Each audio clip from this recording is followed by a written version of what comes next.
Good news! Central Americano MBBS just 34 lakhs. Columbus Central University.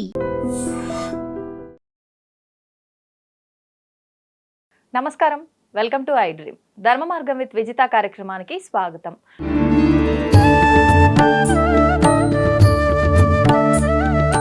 ప్రస్తుతం మనతో పాటు ఉన్నారు శ్రీ గాయత్రి పీఠాధిపతులు ఇటికరాల సుబ్రహ్మణ్య శర్మ గారు. ఇప్పుడు గురుగారితో మాట్లాడి మరిన్ని విషయాలు తెలుసుకుందాం, మనకున్న సందేహాలన్నింటినీ కూడా నివృత్తి చేసుకునే ప్రయత్నం చేద్దాం. నమస్కారం అండి. నమస్కారం అమ్మా. గురుగారు, శ్రావణ మాసం ఆల్రెడీ ప్రారంభం అయిపోయింది. మనకు శ్రావణ మాసం ప్రారంభం అయిందంటే ఆడవాళ్ళందరికీ కూడా ఈ మాసం అంతా ఒక మంచి పండగ వాతావరణం. అంతే, మగవాళ్ళకు కూడా మేము అనుభవిస్తాం కదా తెలుస్తుంది. ఓ షాపింగ్ అదే అనుకుంటున్నా. అంటే ఆషాఢ మాసంలో అయిపోతుంది కదా షాపింగ్. అయిపోతుంది కానీ అప్పుడు అయింది మర్చిపోతారు వాళ్ళు. మళ్ళీ ఆషాఢం వచ్చాక కొత్త వస్తాయి. ఆషాఢంలో పాత అమ్మేశారు, కొత్త స్టాక్ దిగింది ఇప్పుడు, అంచేత వద్దు మాకు మళ్ళీ కొత్త కావాలంట. అందులోనూ అప్పుడు నార్మల్ ఫ్యాన్సీ పూజలకి పట్టువి కావాలి, స్పెషల్స్ కావాలి. అందులోని లేటెస్ట్ గా ఎవరితైనా పక్కింటి ఆవిడ కొనుక్కు వచ్చిందంటే అబ్బాయి నాకు పాతది అయిపోయింది, అది కొనుక్కుని పని చేయదు, ఇంకా ఇప్పుడు కొత్తగా వచ్చింది కావాలి, కొత్త స్టాక్ వచ్చిందని మొదలు పెడతారు.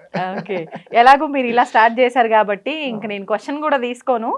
నిజంగా ఇలా పూజలు, వ్రతాలు, నోములు అయినాయి అని అంటే ఖచ్చితంగా కొత్త వస్త్రాలు ధరించాల్సిందేనా నుంచే మనం ప్రారంభిద్దాం. ఖచ్చితంగా. ఇప్పుడు నేను కనుక అవసరం లేదని చెప్పానే అనుకోండి, నాకు మామూలుగా ఉండదు నా టార్గెట్ కామెంట్ రూపంలో. అని చేత మనం కామెంట్ కాసేపు పక్కన పెడదామండి, వాస్తవం మాట్లాడుకుందాం. వాస్తవంగా అయితేనమ్మా ఉండడం మంచిది. నూతన వస్త్రాలు ధరించడం, నూతన వస్త్రాలు ఎందుకు ధరించాలన్న దాని విషయం వస్తే, నూతన వస్త్రాలకి అంటూ ముట్టు మైలు సమస్య ఉండదు. ప్రధానంగా మనం ఏదైనా సరే, ఇదేనే కాదు, వరలక్ష్మి వ్రతమనే కాదు, మన ఇంట్లో ఏ శుభకార్యం చేసుకున్నా నూతన వస్త్రాలు అంటాం. కారణం ఏంటి? తడిపారేసిన బట్టలు అనుకోండి, మళ్ళీ ఎవరైనా బయట వాళ్ళు ముట్టుకుంటే అది మడికి పనిచేయదు. అంచేత అదే నూతన వస్త్రాలు అనుకోండి, పొట్టు వస్త్రాలు ఒకటి, నూతన వస్త్రాలు ఒకటి. విశేషం ఏంటంటే కనుక, నూతన వస్త్రాలు ఎవరైనా వచ్చి ముట్టుకున్నా ఏం చేసినా అవి ఆచారానికి పనిచేస్తాయి అనమాట. అంటూ ముట్టు మైలుకి ఇబ్బంది లేకుండా వాటికి ఆ ప్రభావం ఉండదు. అందుచేత మనం ఏ పూజ చేసుకున్నా, సాధారణంగా ఏ పూజ చేసుకున్నా అలాంటి విశేషంగా జరిగేటటువంటివి జనాలతో చేసుకుంటాం మనం. బయట నుంచి వస్తారు, బంధువులు వస్తారు, చుట్టాలు వస్తారు, రకరకాల ప్రదేశాల నుంచి వస్తారు. సో ఇంకా ఆ పరిస్థితుల్లో మనం నేనేదో తడిపారేసుకున్నాను, మడి కట్టుకున్నాను, నన్ను ముట్టుకోకంటే కుదరదు. అంచేత ఏ శుభకార్యం చేసుకున్నా నూతన వస్త్రాలు ధరించాలి అనేటటువంటిది సాంప్రదాయం. ఒక సందేహం అండి, ఇప్పుడు ఇవి తడిపారేసిన తర్వాత ఎవరో తాకుతారు కాబట్టి పనికిరావు, ఆ భావన ఉంటుంది మనకు. మరి కొత్త వస్త్రాలకి తప్పు లేదా? అంటే షాప్ లో ఈ మధ్య కాలంలో అయితే డైరెక్ట్ గా ట్రయల్స్ కూడా వేస్తున్నారు ప్రతిదీ కూడా. అంటే ఇది ఖచ్చితంగా కొత్తది అంటే ఎవరు తాకలేదు, డైరెక్ట్ షాప్ అతను చూపించాడు, నేను తీసుకొచ్చి కట్టుకున్నాను అనడానికి లేదు. అవును, మరి దానికి తప్పేం లేదంటే ఇక్కడ నూతన వస్త్రము అని దాన్ని మనం ఎలాగా చేయాలంటే కనుక, దాన్ని నిర్ణయం తీసుకోవాలంటే కనుక, ఒక్కసారి తడి పారేసే వరకు అది నూతన వస్త్రం. మనమైనా సరే ఇప్పుడు దీక్షా వస్త్రాలు అంటారు. మేము యాగాలకి యజ్ఞాలకి వెళ్ళాం అనుకోండి, మాకు కూడా నూతన వస్త్రం ఇస్తారు, పంచి కండువా లాంటిది. దాన్ని మేము ఏం చేస్తామంటే 10 రోజులు అయితే 10 రోజులు, 5 రోజులు అయితే 5 రోజులు అదే పంచి కండువాని తడి పారేయకుండా దాన్ని కట్టుకుంటాం. అప్పుడు అది అంటే ఇడిచిన వస్త్రంగా కాదు, అది తడి పారేసే వరకు దీక్షా వస్త్రమే అది. సో కాకపోతే ఏంటంటే కనుక మనం ఏదైనా మలమూత్ర విసర్జన చేసే సమయంలో కట్టుకోకూడదు, ఆహారం తినేటప్పుడు కట్టుకోకూడదు. మీరైనా సరే, మీరు ఇళ్లలో మీరు వ్రతాలు చేసుకునే సమయంలోనైనా సరే, మీకు అది ఎప్పటిదాకా పనిచేస్తుందంటే కనుక, ఆ బట్టలతోటి మలమూత్ర విసర్జన చేయకుండా, ఆహారం తినకుండా ఉన్నంతసేపే మీకు అది పనిచేస్తుంది, దీక్షా వస్త్రం కింద లేదా కొత్త చీర కింద. అది అలా ఎన్ని రోజుల వరకు? ఇప్పుడు మీరంటే వరుసగా ఒక 10 అనుకోండి, 10 రోజులు. ఇప్పుడు మేము ఈ రోజు ఒక పూజ ఏదో ఉంది, తర్వాత మళ్ళీ ఒక 1 వీక్ తర్వాత, ఇప్పుడు శుక్రవారాలే తీసుకోండి, ఈ శుక్రవారం మా ఇంట్లో పూజకు కట్టుకున్నా, నెక్స్ట్ శుక్రవారం వేరే వాళ్ళ ఇంట్లో పసుపు బొట్టుకు నేను అదే కట్టుకొని వెళ్ళొచ్చా? పక్కన పెట్టి వెళ్ళొచ్చు, అది పనిచేస్తున్నాను.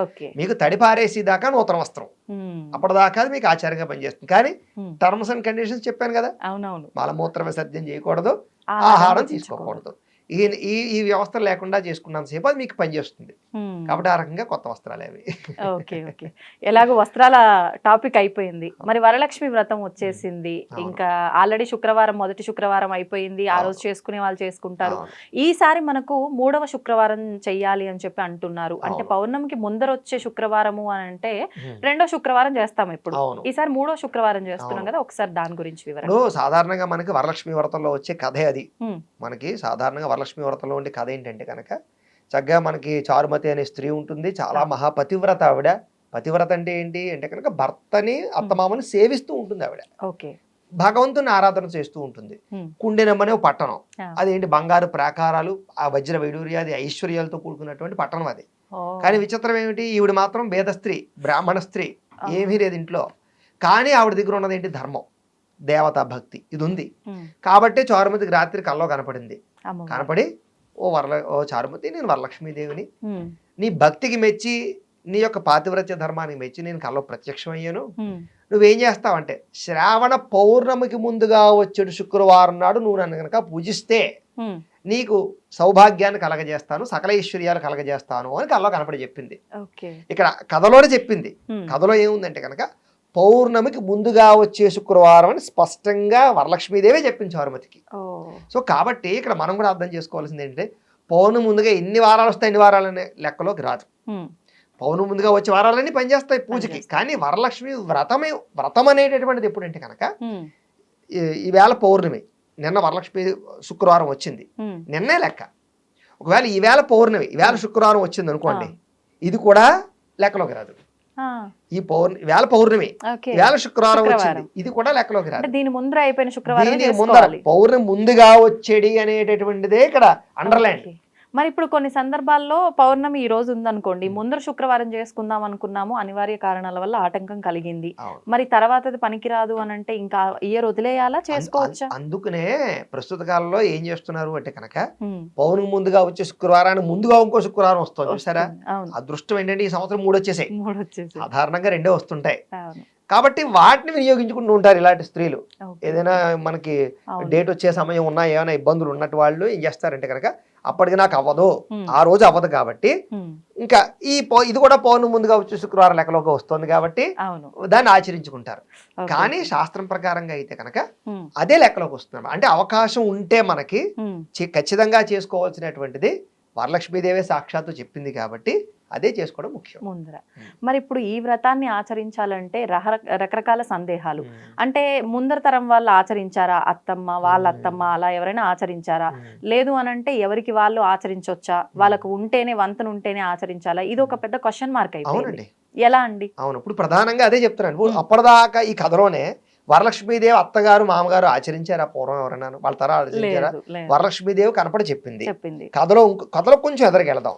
అప్పుడు రాత్రి కల్లో చెప్పేసింది. చెప్పిన తర్వాత వెంటనే అక్కడే కలలోనే ప్రదక్షిణ పూర్వక నమస్కారం చేసింది చారుమతి. చేసి కళ్ళు తెరిచి చూసేసరికి వరలక్ష్మీదేవి కనపడలేదు. ఇంటికి 4 మూలలా వెతికింది, ఎక్కడా అమ్మవారు కనపడలేదు. ఓహో, నేను కలగన్నాను అనుకుంది. రాత్రి నిద్ర పట్టలేదు, పొద్దునే లేచింది. లేచి అత్తగారికి మామగారికి భర్తకి చెప్పింది. చాలా మంచి విషయం, మంచి కళ వచ్చింది నీకు, సరే భగవంతుడే సాక్షాత్ చెప్పాడు కాబట్టి నువ్వు ఆచరించు అని చెప్పారు. ఆవిడ ఏం చేసింది, ఇక్కడ వినాలి, ఆవిడ ఏం చేసింది, ఇంటి చుట్టుపక్కల వాళ్ళు కూడా చెప్పింది. ఇప్పుడు మనలాంటి వాళ్ళు అనుకోండి, నీకేదో పలానా పూజ చేస్తే నువ్వు కుబేరుడు అయిపోతావు అంటే ఎవరికి తెలియకుండా తలుపు వేసుకుని చేసేస్తావు, చెప్పరు. కానీ ఆవిడ అలా కాదు, ఆవిడ ధర్మాత్మురాలు కాబట్టి నాకొచ్చిన సౌభాగ్యం నాలా ఉన్న ప్రతి స్త్రీకి రావాలనుకుంది. చుట్టుపక్కల అందరు స్త్రీలకి చెప్పింది. అందరు స్త్రీలు కూడా సరే ఎక్కడెక్కడో చేసుకుంటే మీ ఇంట్లోనే చేసుకుంటామని అందరూ వరలక్ష్మి ఇంటికి వచ్చి శుభ్రంగా ఇల్లంతా శుభ్రంగా కడిగి ఆవు పేడతో కలిగి ముగ్గులు పెట్టి సగ్గరం బ్రహ్మాండంగా ఓ పంతులు గారిని తీసుకొచ్చి బ్రహ్మాండంగా పూజ చేసి ఓ ప్రదక్షిణం చేసేసరికి గల్లు గల్లుమని పట్టీలు కనపడ్డాయి, ఆభరణాలు కనపడ్డాయి. ఆహా, ఇదంతా వరలక్ష్మీదేవి అనుగ్రహం. 2వ ప్రదక్షిణం చేసేసరికి ఒళ్ళంతా ఆభరణాలు. ఓహో, ఇదంతా వరలక్ష్మీదేవి అనుగ్రహం. 3వ ప్రదక్షిణం చేసేసరికి ప్రతి ఇంట్లో కూడా ఐశ్వర్యంతో నిండిపోయింది, సౌభాగ్యంతో. అంతేకాదు, అప్పట్లో వాహనాలు ఏంటి, ఇప్పుడు బెంజ్ కార్లు అవి ఎలాగో అప్పుడు గజవాహనం అలాగే, ఇప్పుడు మామూలు కారు ఎలాగో అప్పుడు అశ్వవాహనం అలాగనమాట. వాహనాలతో నిండిపోయింది. వాళ్ళు ఇలా నుంచి వాహనాలు కూడా వచ్చేసి ఇక్కడ నుంచి ఉన్నాయి. అంటే వాళ్ళకి సకల సౌభాగ్యాలు వాహనాలు వచ్చేసాయి అనమాట. అప్పటి నుంచి ప్రతి స్త్రీ కూడా మానకుండా ఈ వరలక్ష్మి వ్రతం ఆచరించడం ప్రారంభం చేశాయి. మరి వాళ్ళ అత్తగారు చేయలేదు, వాళ్ళ మామగారు చేయలేదు కదా. సో ఇక్కడ మనం దీన్ని బట్టి అర్థం చేసుకోవాల్సింది ఏమిటంటే, ఈ వరలక్ష్మి వ్రతానికి ఆనవాయితీతో పని లేదు, మన పూర్వీకులు చేశారా అనే దానితో సంబంధం లేదు. లక్ష్మీదేవి చేస్తే సౌభాగ్యం వస్తుందని చెప్పింది కాబట్టి ఎవరైనా ఈ వ్రతాన్ని ఆచరించి సౌభాగ్యాన్ని, ఐశ్వర్యం కావాలి, సౌభాగ్యం కావాలంటే ప్రతి స్త్రీ ఆచారాన్ని వేరే సాంప్రదాయంతో సంబంధం లేకుండా చెయ్యొచ్చు. ఇప్పుడు అంటే మొదటి ప్రదక్షిణకు ఒక రకమైన సంపద, రెండో ప్రదక్షిణకు ఒక రకమైన, మూడో ప్రదక్షిణకు ఒక రకమైన, అంటే ఇది మన పురాణాల్లో మనకు చెప్పింది ఒక ఉదాహరణగా తీసుకొని మనం చేసుకోవాలి అన్న ఉద్దేశంతో, అంటే ఈ రకంగా అయినా చేస్తారు అనే ఉద్దేశమా, నిజంగా ఇవన్నీ కలిసి వస్తాయనా? అయితే ఒకటి గుర్తుపెట్టుకోవాలి ఇక్కడ, ఒక మనిషి యొక్క భక్తి తత్పరత ఎంత తీవ్రంగా ఉండేది అంటే మన పూర్వీకులు మనకి రామదాసు కాలంలో కానీ అన్నమాచార్యుల కాలంలో కానీ వాళ్ళకి భగవంతుడు ప్రత్యక్షమయ్యాడే లేదా, వాళ్ళందరూ వాళ్ళే గోరుముద్దలు తినిపించారా లేదా, అవన్నీ మనం వింటున్నామా లేదా? మా సాక్షాత్ వెంకటేశ్వర స్వామి అనంతటి వాడు అక్కడ ఆయనతో ఆ పాచికలు ఆడాడా లేదా? ఈ కారణం ఏంటి, వాళ్ళ భక్తి అంత గొప్పది కాబట్టి భగవంతుడి ప్రత్యక్షమయ్యే స్థాయికి వెళ్ళిపోయింది. అప్పట్లో వరలక్ష్మీదేవి మీద ఉన్న భక్తి సాక్షాత్తు అమ్మవారు ప్రత్యక్షమయ్యే స్థాయికి, అంత ఆభరణాలు వచ్చే అంత స్థాయిలో వాళ్ళ భక్తి వాళ్ళ పూజ ఉండేది. కానీ ఇప్పుడు మనం ప్రత్యేకంగా కోరిక కోసం చేసుకుంటాం. వాళ్ళు అక్కడ అలా చేయలేదు, వరలక్ష్మీదేవి మీద భక్తితో చేశారు, తెలియకుండా వచ్చింది అది. వాళ్ళు తెలుసా, ఈ ఒక ప్రదక్షిణ చేస్తే బంగారు ఆభరణాలు వస్తాయని, రెండో ప్రదక్షిణ చేస్తే ఒళ్ళంతా నగలు వస్తాయని తెలిసి చేయలేదు. అక్కడ భక్తి అమ్మవారు కనిపించి చెప్పింది చెయ్యాలి అన్న భక్తి తప్ప ఏం లేదు. భక్తితో చేయడంతో ఏమైనా ఇస్తారు. అయితే ఇంకొక విషయం ఇక్కడ కనిపించి అంటే ప్రత్యక్షంగా అప్పటికప్పుడు ఇన్స్టెంట్ గా వచ్చేవి వేరు, తెలియకుండా వచ్చేవి వేరు. ఇప్పుడు చాలా మంది ఉన్నారు వరలక్ష్మి వ్రతం చేసిన తర్వాత వాళ్ళ జీవితంలో అప్పులు తీరిన వాళ్ళు ఉన్నారు, ఐశ్వర్యం కురిసిన వాళ్ళు ఉన్నారు, పెళ్లిళ్ళు అయిన వాళ్ళు ఉన్నారు, ఎన్నో జీవితాల్లో మార్పులు వచ్చిన వాళ్ళు ఉన్నారు. అంటే ఒకేసారి అలా మన కళ్ళ ముందల వచ్చి కనిపించేంత కాకపోయినా సంవత్సరం ఇంప్రూవ్మెంట్. సింపుల్ ఎగ్జాంపుల్ చెప్తాను మీకు, రూపు పెట్టుకుంటారు ఎందుకుని అంటే ఒక్కసారి బంగారం రూపు ప్రారంభమైనటువంటిది అలా బంగారం ఇంకా పెరగడానికి. మొట్టమొదటిసారి రూపుతో పూజ చేసుకున్నటువంటి ఆవిడ తర్వాత వచ్చే సంవత్సరం శుక్రవారం నెక్లెస్ పెట్టుకుని, ఆ తర్వాత వచ్చే సంవత్సరం వడ్డానం పెట్టుకుని పూజ చేసుకున్నటువంటి స్త్రీలు కొన్ని లక్షల మంది ఉంటారు. ఎవరి ఎక్స్పీరియన్స్ వాళ్ళు ఇప్పుడు అనుభవించుకుంటారు. మీరు నేను చెప్పింది నిజమా కాదా చూసుకోండి, వాస్తవం అండి, చూసుకోండి, గమనిస్తూ ఉంటాం కదా. అంతే, అది లక్ష్మీదేవి అనుగ్రహం. అంటే మీరు కథలో చెప్పినట్టుగా ఎలా ఏదో ఇలా తిరిగేసరి టింగ్ అని మనకి సినిమాల్లో ప్రత్యక్షమైనట్టుగా గ్రాఫిక్స్ గా జరగకపోయినా ఈ కాలంలో దాని ప్రభావం మనం ఖచ్చితంగా కాలంలో చూస్తాం. అంటే ఇది కలికాలం కాబట్టి మీరు అన్నట్టుగా అంత భక్తి ఉండడం తక్కువ, ఉన్నప్పటికీ కొన్ని ఆలస్యంగా అవుతాయి కానీ ఒకేసారిగా మనకు అది తెలియదు. అంటే మనం ఆ కథలో ఉండే వృత్తాంతాన్ని అర్థం చేసుకుని మనం భక్తిగా పూజ చేయాలి తప్ప మనం ఇలా ఆ కథలో జరిగినట్టే మన నిజ జీవితంలో జరుగుతుంది టింగ్ మనకు అన్ని వచ్చేస్తాయి అనుకుంటే అలా అవ్వదు. మరి అంతా బాగుంది. అసలు ఈ వ్రతం ఎందుకు చేసుకోవాలి, చేసుకుంటే ఫలితం ఏంటి మాట్లాడుకున్నాం, ఎలా చేసుకోవాలో కూడా వివరించండి. ఖచ్చితంగా ఈ వ్రతం చేసుకోవడానికి ముఖ్యంగా ఏంటంటే కనుక మనకి వ్రతాల కథలో చెప్పినట్టుగానే ముందు రోజు చక్కగా ఇల్లంతా శుభ్రంగా కడుక్కుంటాము. ముఖ్యంగా ఆ దేవతా మందిరం ఏదైతే ఉందో అది చాలా అద్భుతంగా దేదీప్యమానంగా, అంటే లక్ష్మీదేవంతర ఆవిడ వస్తుంది ఎంత రెడీగా. మనం మామూలుగా ఏదో మన ఇంటి చుట్టాలు వస్తారంటే మనం శుభ్రంగా అన్ని తుడిచేసి కడిగేస్తాం కదా, అలాంటిది ఆ సింహాసనం కానీ దేవుడి ఫోటోలు కానీ అక్కడ ఉండేవన్నీ చాలా అందంగా తయారు చేసుకోవాలి. లక్ష్మి ఎక్కడ ఉంటుంది, శుచి శుభ్రత ఉన్న చోట ఉంటుంది. కాబట్టి లక్ష్మీదేవి రావాలంటే మందిరం చాలా కళకళలాడిపోతూ ఉండాలి. కాబట్టి శుభ్రంగా అన్ని సామాన్లు శుభ్రంగా తోముకోవడం. సాధారణంగా అందరూ శ్రావణ మాసం ముందరే శుభ్రంగా క్లీన్ చేసేసుకుంటారు ఇవన్నీ. దాంతో పాటుగా ఏంటంటే కనుక శుభ్రమైనటువంటి పుష్పాలతో అలంకారం చేయాలి. ఇక్కడ పుష్పాల దగ్గరికి వచ్చేసరికి ఏముందంటే బంతి పూలు, రకరకాల పూలతోటే డెకరేషన్ చేస్తారు, గడ్డి పూలు, చెత్త చెదారంతో. అస్సలు అలా చేయకూడదు. ఎప్పుడైనా సరే మందిరంలో సువాసన రావాలి. జాజి పూలు, మల్లెపూలు, గులాబీ, ఇలా ఏదైనా సువాసన వచ్చేటటువంటి పూలతోటి డెకరేషన్ చేసుకోవాలి. అక్కడ ఆ మందిరంలో కూర్చున్నామంటే మనం ఒక పాజిటివ్ వైబ్రేషన్స్ ఎలా వస్తాయి మనకి చూడండి. మీరు మంచి స్మెల్ పీల్చండి, మీ స్ట్రెస్ రిలీఫ్ అవుతుంది ఖచ్చితంగా కదా. మంచి గంధం వాసన వస్తుంది మీకు ఎక్కడి నుంచో, తెలియకుండా స్ట్రెస్ రిలీఫ్ అవుతుంది. ఇప్పుడు మీకు ఆయుర్వేద పరంగా కూడా చూసుకున్నా, రాత్రి నిద్ర పట్టనటువంటి వాళ్ళకి గోరింటాకు వాసన పీల్చినా, లేకపోతే గంధాన్ని వాసన పీల్చినా, ఇలా కొన్ని ఉన్నాయి. వాసన పీలిస్తే నిద్ర బాగా పడుతుంది అంటారు. కారణం ఏంటి, బ్రెయిన్ స్ట్రెస్ రిలీఫ్ అవుతుంది. అర్థమైందా? సో మనకి పుష్పాలలో ఉండే గొప్పతనం ఏంటి, దైవానికి పుష్పానికి ఉండే సంబంధం ఏంటంటే మనకి తెలియకుండానే మనలో ఉండేటటువంటిది ఏదైతే ఒక రకమైనటువంటి వేడుందో, లేకపోతే కోరికలు ఉంటాయో, లేకపోతే ఈ కలత ఏదైతే ఉంటుందో ఆ వాసనకి కూలవుతాయి. మనం పూజ చేసుకోవాలంటే చాలా కాన్సన్ట్రేషన్ గా డిస్టర్బెన్స్ లేకుండా చేసుకోవాలి.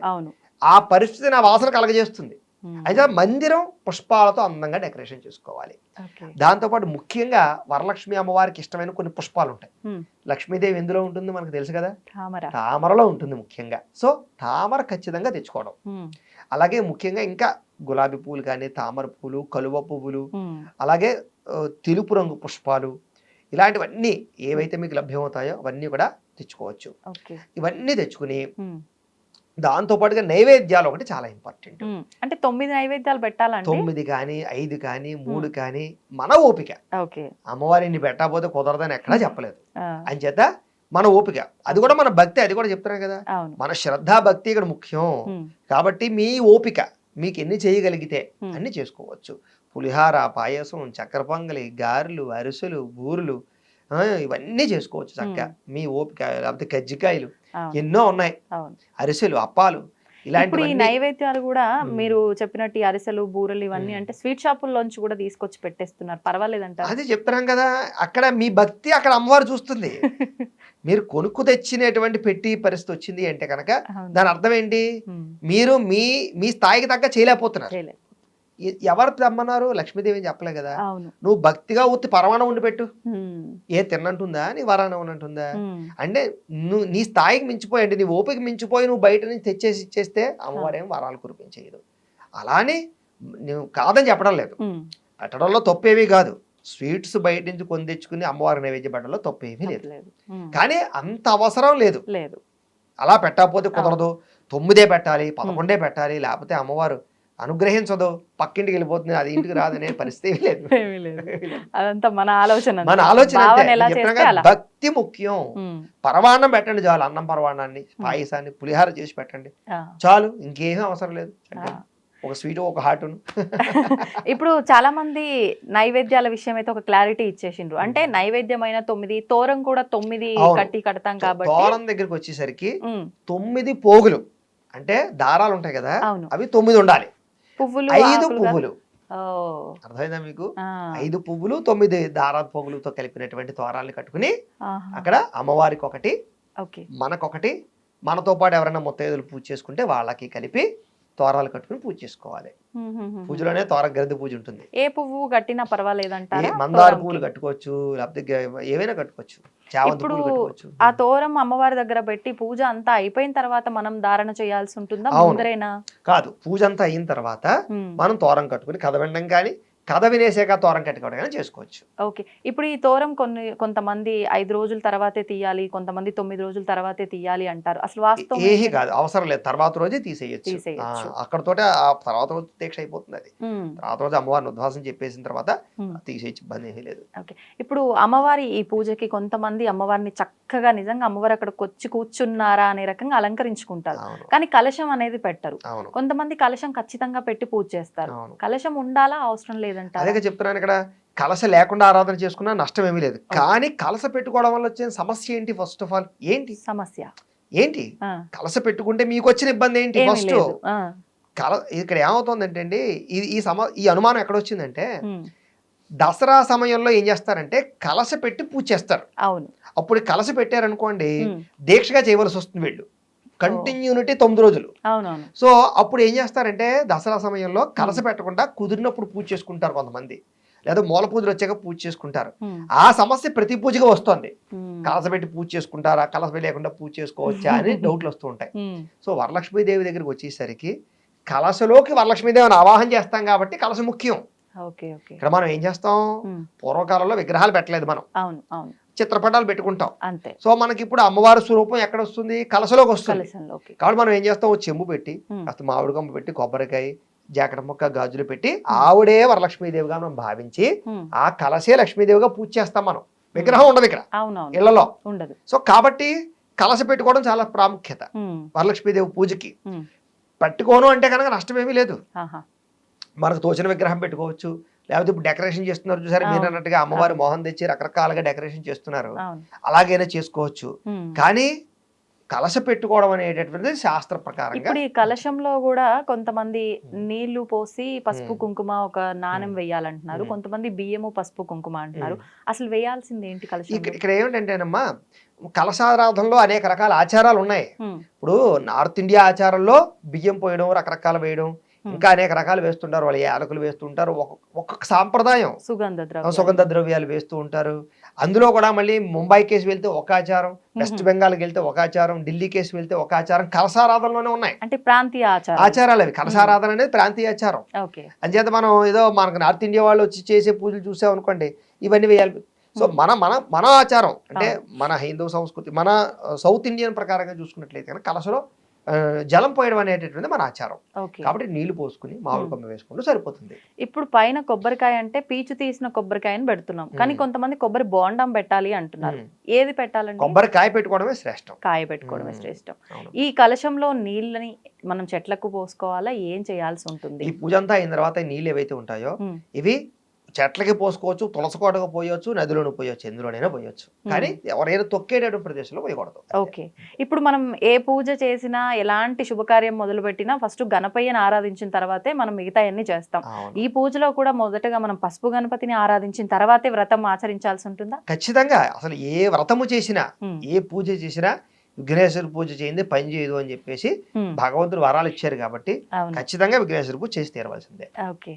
మరి వరలక్ష్మి వ్రతం అంతా అయిపోయిన తర్వాత ముత్తైదులకు వాయనం ఇవ్వందే ఈ వ్రత ఫలితమే ఉండదు అంటారు. ఒక్కసారి దాని గురించి కూడా. ఖచ్చితంగా ఈ వాయినాల దగ్గరికి వచ్చేసరికి అంటేనమ్మా, అంటే మనకి శ్రావణ మంగళవారాలు ఇచ్చేటటువంటి వాయినాలు వేరు, ఈ వాయినాలు వేరు. ఇది కూడా ఏంటంటే కనుక ఇంటి ఆచారాన్ని బట్టి వస్తుంటాయి. వాయినాల దగ్గరికి వచ్చేసరికి ఇంట్లో పెద్దల ఆచారం, వాళ్ళ ఇంట్లో ఎలా ఆచారం ఉందో, ఏవో కూడా ఆచారం ఉందో ఆ రకంగా ఇచ్చుకుంటూ ఉంటారు అనమాట. వాయినాలు అనేటటువంటి దానికి ఇలా ఇవ్వాలనేటటువంటి వరలక్ష్మి పూజకి లేదు. ఇప్పుడు శ్రావణ మంగళగౌరి వ్రతానికి అయితే ఉంది. అంటే మొట్టమొదటి వారం 5, రెండో వారం 10 అలాగే పెంచుకోవడం కానీ, లేదా మొట్టమొదటి సంవత్సరం వరుసగా 4 వారాలు కానీ 5 వారాలు కానీ 5 వాయినాలు ఇచ్చుకోవడం కానీ అనేటటువంటిది శ్రావణ మంగళవారాల్లో ఉంది. ఈ వరలక్ష్మి వ్రతానికి ఇంటి ఆచారాన్ని బట్టి వాయినాలు పెట్టుకునే విధానం ఉంటుంది. ఓకే. ఇప్పుడు అంటే ఈ వాయనం ఇచ్చినప్పుడు ఎవరొచ్చినా ముత్తైదుని అమ్మవారి రూపంగా భావిస్తాం కాబట్టి మనకన్నా వయసులో పెద్దవారైనా చిన్నవారైనా అంటే కాళ్ళకి పసుపు రాయటము, నమస్కారం చేయడము కాళ్ళకి, ఇదంతా ఆచరించాల్సిందే. ఏం చేత అయినా సరే. కారణం ఏంటి? మనం వచ్చినటువంటి వారిని ఒక మనిషిలా చూడటం లేదు, సాక్షాత్తు గౌరీదేవిలా చూస్తున్నాం మనం. సో మన ఇంటికి గౌరీదేవి వచ్చింది, యాజ్ ఇట్ ఈస్ గౌరీదేవి, ఇంకే అనుమానం లేదు. కాబట్టే కాళ్ళకి పసుపు రాయడం, అలంకారాలు చేయడం, చక్కగా వాయనం ఇచ్చి అదే భావనతో మనం ఆశీర్వచనం తీసుకుంటాం ఆవిడ దగ్గర. అప్పటిదాకా ఆవిడ గౌరీదేవే. తీసుకునే వాళ్ళు ఇచ్చేవాళ్ళు ఏదైనా మంత్రం గానీ శ్లోకం గానీ చేసుకోవాలా? వాయనాలకి ఏ మంత్రాలు శ్లోకాలు ఉండవు. ఇస్తేనేమో వాయనం, పుచ్చుకుంటున్నామో వాయనం, అంతే అంతే. ఇప్పుడు ఈ రోజున ఈ వ్రతము ఇదంతా అయితే ఎలాగో ఆచరిస్తాము, మరి అమ్మవారికి సంబంధించి ఏమైనా నామాలు, స్తోత్రాలు ఇలాంటివి ఆ రోజున పారాయణ చేయాల్సినవి ఏమైనా? ఓల్డ్ స్తోత్రాలు ఉన్నాయి లక్ష్మీదేవికి సంబంధించినటువంటివి. కనకదార స్తోత్రం చదువుకోవచ్చు, అష్టలక్ష్మి స్తోత్రం చదువుకోవచ్చు, పాటలు ఉన్నాయి పాడుకోవచ్చు. ఎవరి ఓపిక వాళ్ళది, ఎన్నైనా చేసుకోవచ్చు. ఎన్ని చేసుకుంటే అమ్మవారికి అది ఉంటుంది. చేసుకోవాలి. చేసుకుంటేనే ఇప్పుడు ఏదో మొక్కబడి పూజ చేసేయడం కాదు, కాసేపు అమ్మవారి సమక్షంలో గడపడం, కాస్త పారాయణ చేయడం. పూజ ఎంతసేపు ఉంటుంది? గట్టిగా అరగంట. చేత మిగతా పారాయణలు కూడా చేసుకుంటూ అవన్నీ చేసుకున్నట్లయితే కనుక దాని ప్రభావం వేరేగా ఉంటుంది. ఇప్పుడు ఈ పూజ పురోహితుల సమక్షంలో ఆచరించాలా? ఎవరికి వారైనా పుస్తకం దొరుకుతుంది కాబట్టి ఆచరించుకోవచ్చు అంటే? ఖచ్చితంగానమ్మా. ఇది చాలా పెద్ద ఇంపార్టెంట్, పెద్ద సమస్య, పెద్ద క్వశ్చన్ ఇది. ఇక్కడ ఏమవుతుందంటేనమ్మా, వరలక్ష్మి వ్రతం దగ్గరికి వచ్చేసరికి ఖచ్చితంగా భక్తి ఖచ్చితంగా ఉంటుంది, శ్రద్ధ ఇంకా ఎక్కువ ఉంటుంది, సాటిస్ఫాక్షన్ చాలా ఇంపార్టెంట్ ఇక్కడ. ప్రతి ఒక్కరు చూడండి, ఎవరైనా ఏ స్త్రీ అయినా సరే వరలక్ష్మి వ్రతాన్ని చాలా కాన్సన్ట్రేషన్ గా చేస్తారు, రాజీ పడరు ఎందులోనూ కూడా. వాళ్ళు చాలా లైఫ్ లో సంవత్సరంలోకి ఇంపార్టెంట్ వ్రతం, ప్లానింగ్ ఉంటుంది. ఆ సంవత్సరంలో ఇంపార్టెంట్ వ్రతం వాళ్ళకి వరలక్ష్మి వ్రతం. సో ఆ సమయంలో వాళ్ళకి అన్ని దొరుకుతాయి వీళ్ళకి. కానీ ఎక్కడ డిసప్పాయింట్ అవుతారంటే పురోహితుడు దొరకడం విషయంలోనే. కానీ దురదృష్టం ఏంటి, లక్షలలో చేసుకునే వాళ్ళు ఉన్నారు, పురోహితులు 100లో ఉన్నారు. సో ఇప్పుడు అంతమందికి ఎలా పురోహితులు చేయించగలరు? సో పాపం పురోహితులు దొరికితే నిజంగా చాలా అదృష్టవంతుడు వాడు. నిజంగా ఆ రోజు పురోహితుడు దొరికితే అదృష్టవంతుడు. కొంతమందికి ఆ పురోహితులు దొరికినా కూడా వీళ్ళకి కొంతమంది సాటిస్ఫాక్షన్ అవరం. ఎందుకంటే ఇలా చేయించే పురోహితులు అంటే పర్ఫెక్ట్ గా చేయించే పురోహితులు అలవాటు అయిపోయిన వాళ్ళకి ఏం చెప్పని కొంచెం సాటిస్ఫై అవ్వరు. కొంతమంది ఏం చేస్తారంటే ఫస్ట్ నుంచి కూడా ఇంక పురోహితులు దొరకరా బాబు అనుకుని అలవాటు అయిపోయిన వాళ్ళు, తల్లిదండ్రుల నుంచి అలవాటు చేసుకున్న వాళ్ళు, పుస్తకం చూసి చదువుకోవడం అలవాటైన వాళ్ళు ఉంటూ ఉంటారు. అయితే ఈ మధ్యకాలంలో ఈ మీడియా మాధ్యమాలు వచ్చిన తర్వాత మాలాంటి వాళ్ళం ఈ వ్రతాలు చేయడం, అవి చూసి చేసుకోవడం చేసుకుంటూ ఉన్నారు. సరే, ఏది ఏమైనా కూడా పురోహితులు వచ్చి చేస్తే శ్రేష్టం. చాలా ఇంపార్టెంట్ గా బ్రహ్మలేని పూజ పనిచేయదు అని కదా.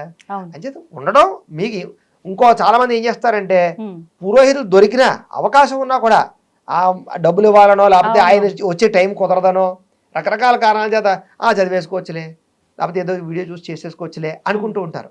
అది చాలా పొరపాటు. ముఖ్యంగా మీకు పురోహితుడు దొరికితే ఫస్ట్ ప్రిఫరెన్స్ అదే ముఖ్యం. ఏం చేత బ్రాహ్మణ పూజ ఉంది ఆ రోజు.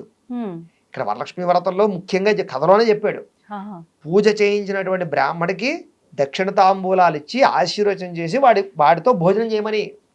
సో నాన్ బ్రాహ్మిన్స్ అనుకో భోజనం చేయరు ఇంట్లో కాబట్టి స్వయం పాకం ఇస్తారు, దాని బదులు వస్త్రాలు అవి కూడా వస్త్రదానం అదే చేసుకుంటారు. సో అక్కడ వరలక్ష్మి పూజకితో పాటుగా బ్రాహ్మణ పూజకి విశేషం ఉంది అక్కడ. సో బ్రాహ్మణుడు దొరికాడంటే మీకు వరలక్ష్మీదేవి అనుగ్రహం కలిగినట్టే. మరి ఇప్పుడు ఇంతకీ అమ్మవారు లక్ష్మీ అమ్మవారి ఆరాధన అనగానే ఎక్కువగా మనం సాయంకాలంలోనే పూజ చేస్తూ ఉంటాము, దీపావళి టైంలో కానివ్వండి మామూలు. ఈ రోజున మరి ఈ వ్రతం పొద్దున్న ఆచరించాలా సాయంత్రం ఆచరించాలా? అదే చెప్తాను, ఈ వ్రతం ఆచరించడానికి సాయంత్రం దాకా ఉపవాసం ఉండవలసిన అవసరం అయితే లేదు. ఉపవాసం ఉండగలిగి చేస్తాను అనుకున్న ప్రదోషకాలలో చేసుకోవచ్చు. ఇక్కడ సమస్య ఏమిటంటే ఉపవాసం ఏమీ తినకుండా ఉండాలి కాబట్టి అంతసేపు ఉండలేకపోతున్నారు కాబట్టి అందరూ ఉదయాలే చేసేసుకుంటున్నారు. కుదరక చాలా మంది. ఇంకో విషయం ఉంది, వాళ్ళు ఒక్కళ్ళే కాదు కదా, ఇప్పుడు నైవేద్యం పెట్టేదాకా ఇంట్లో వాళ్ళ వరకే ఆ ప్రసాదాలు కానీ ఆహారం కానీ తినడానికి ఉండదు. సో ఇవన్నీ పెద్ద సమస్యలు. అందుచేత ఏంటంటే ఉదయాన్నే చక్కగా పూజ చేసేసుకుని భక్తిగా ప్రసాదం తీసేసుకోవడం అనేటటువంటిది వ్యవస్థ వస్తుంది. కానీ చేసుకోగలిగితే ప్రదోషకాలం వరకు కూడా ఉపవాసం చేసుకున్నా ఇంకా విశేషం. ఇప్పుడు ఒకవేళ పొద్దున్న పూజ చేసుకున్నాం అనుకోండి, ముత్తైదువులకి ఒకవేళ ఈవినింగ్ వాయినాలు ఇవ్వాల్సి వస్తే తినొచ్చా? తిన్న తర్వాత ఇవ్వచ్చు? పని చేయదు, భోజనానికి ముందరే ఇచ్చేసుకోవాలి. వాయిన ఇచ్చుకున్న తర్వాత భోజనం చేయాలి. అంటే వ్రతం యొక్క కాన్సెప్ట్ అక్కడతో కంప్లీట్ అవుతుంది. మధ్యలో బ్రేక్ ఇచ్చి భోజనం చేసి పడుకుని ఖాళీగా ఉండబోస్తారంటే. ఓకే ఓకే, సంతోషం గురుగారు, చాలా చక్కటి వివరణ ఇచ్చారు. ధన్యవాదాలండి. నమస్కారం. తవ్వుతున్న శివలింగం సరే దాన్ని అట్లా కప్పేసేయండి, చూపించదండి. కృష్ణ ఇస్ దేర్, మూర్తి పూజ కాదు, సాక్షాత్ బ్రజేంద్ర నందన భగవాన్ ఉన్నారు మూర్తులు. ఏమీ ఆశించకుండా ఆరాధించే వాళ్ళు కూడా ఉన్నారా ప్రభుజీ? నిజమైన భక్తి అంటే మనకు తెలియదు కాబట్టి